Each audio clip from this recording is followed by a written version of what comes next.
මම මතකද අයියරෝ ඒකල පිටින් චැට් කරලා එකපාරම චැට් කරන්නේ නැවතුනේ ඒ මාත් එක්ක. අනේ මට එකපාර අඳුර ගන්න බැරි වුණා. අයියෝ කඩෝලේ දැස්ස පෑවුවම ඉතින් කොහොමත් පුඩිය අමතක වෙනවනේ. මම නම් අඳුරගත්තා. අපිව ටයිම් පාස් කරන්න යූස් කරපු මිනිස්සු එහෙම ලේසියෙන් අමතක කරන්න බෑනේ. සුදානේ මං එහෙම අමතක කරේ නෑ. මං පාඩුවෙන් අහිංසක කෙල්ල. මම මැසේජ් කරනකොට අකමැත්තක් නොපෙන්න මට මැසේජ් කරලා විටින් විට කෝල් කරලා කම්මැලි වෙලාවට මට දුක්ඛ කියලා.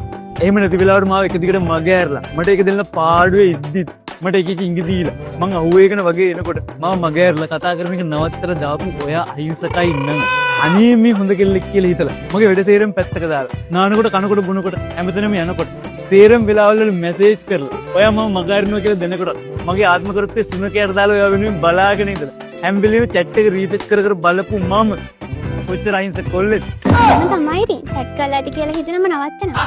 ඔයාලා ඉතින් කොහොමත් අපිත් එක්ක chat කරේ නෑනේ. අපි දාපු message වලට reply කරා විතරයි. කමෙන්ට් නැහැ කරගෙන යන්න. මම වෙන තවත් ගොන්නු ඉන්න. chat කරා කියලා කසාද බදින්න ඕනේ නෑනේ. එහෙම ලේසියෙන් මගේ ජීවිතය කියන ෆිල්ම් එකේ main character එක වෙන්න කාටවත් බෑ. මං කාගේ ජීවිතේ main character එකක් නෙමෙයි. cameo එක. ඇයි cameo එකක් කියන්නේ? short time එකක් වුණාට big impact එකක් තියෙනවා. What's up, got that hoe? Juice, do you ever get that model dextrose?